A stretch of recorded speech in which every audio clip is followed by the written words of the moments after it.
everybody, it's Nina. Thanks so much for joining me today for a brand new Studio Monday video. For those of you that have never created with animation stamps, or even for those of you that have, I'm going to be sharing a very quick and easy animation card with you that uses very few supplies. This card is so simple that even kids can create it, so I think everybody will really enjoy this. So what you're looking at here is the Loving Cat stamp set from Uchi's Designs. And Uchi's Designs creates animation stamps, which are basically stamps made up of a series of lines. You're seeing me stamp the animation stamp, the heart that says, I love you. And I'm inking this up in some black ink from Simon Says Stamp. I'm inking this up in my Misty because I want to make sure that I get a really dark impression. You don't have to, but I find the results are better if you stamp over the black ink multiple times to get as dark of an impression as you can. So I'm going to stamp over this multiple times, and the Misty stamping tool helps me to get that perfect placement over top of this image, so that way I make sure that the image is lined up every time I stamp it down. So now that I've stamped the image onto my pink cardstock, I'm going to overlay a piece of the animation grid so you can kind of get an idea of how it looks as you move the animation grid across the image. You see that the image becomes a heart, and then the heart turns really small and says, I love you. I think it's really, really cute. So I'm starting off by building the front panel of my card, and this panel is 4 inches square. I'm going to die cut a circle into this panel using a Simon Says Stamp circle die. I'm going to line this up right in the center and run this through my Big Shot machine so I create a window. This window is going to allow me to see that image on the inside of the card, and I'll be able to have the animation grid sliding back and forth behind that window over top of the heart.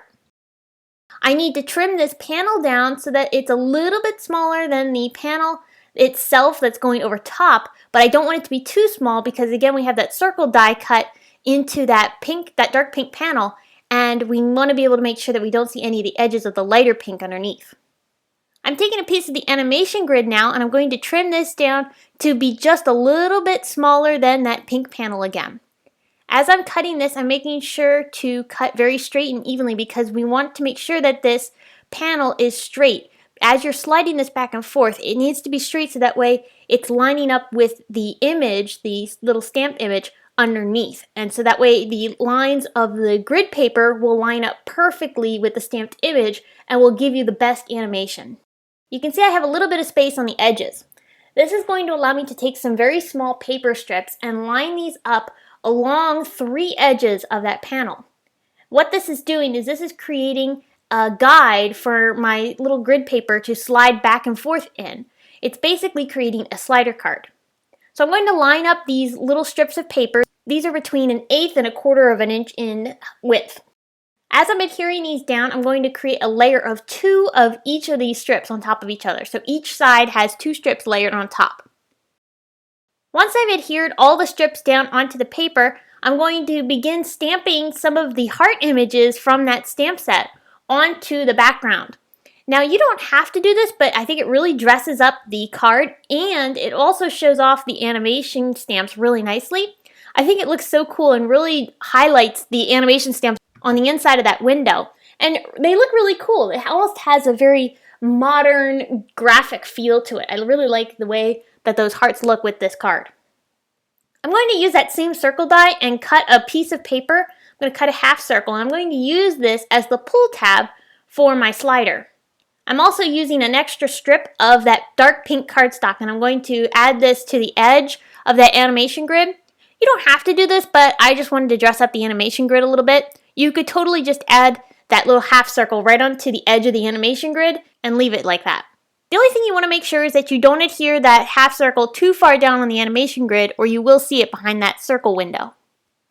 Now because this is an animated card, very interactive, I'm going to pull out the Push Here stamp set from Lawn Fawn, which is filled with so many cute sentiments that are perfect for interactive cards. So they have things like shake here, pull here, open here, and really fun things that add some interest to your cards, but also give directions to the recipient so that they know what to do with the card when they get it. I'm going to show you here how the animation grid will slide back and forth now in those tracks. You can see as I move this back and forth and pull on the pull tab, I'm able to pull that little grid paper across the heart panel, and it's making that stamp animated. Now I need to adhere all of this onto a card. I've cut a card down to be 4¼ square, and I'm using my window piece to help me line up all of these pieces onto my card. I want to make sure everything's evenly spaced, and I also want to make sure that this heart is lined up right in the center. So by overlaying my window piece over top of my background as I'm adhering this down, that's helping me give a guide for the edges of my paper. Now I need to go ahead and add the animation grid onto my window piece and adhere this down over top of the heart. Again, keep in mind that when you're adhering this down, you need to make sure that the lines of the animation grid are lined up evenly with the animation stamp underneath. So as I'm lining this up, I'm kind of trying to make sure that I line this up onto the stamp underneath before I press it down all the way. Once I'm happy with it, I can push it down and know that it's in the right place. Isn't that animation so cool? It adds such a fun interest to a card. And like I said, this was so easy to create. Animated cards don't have to be difficult to make. You can make them as elaborate as you like, but you can also make them very simple and easy to build. So I hope that this video has given you some inspiration for using the Uchi's Designs animation stamps. They have a ton of different designs that you can choose from and really fun things to be able to create cards with. If you're interested in learning more about this card, you can head on over to the blog. The link is in the video description. And thank you so much for stopping by and watching this video.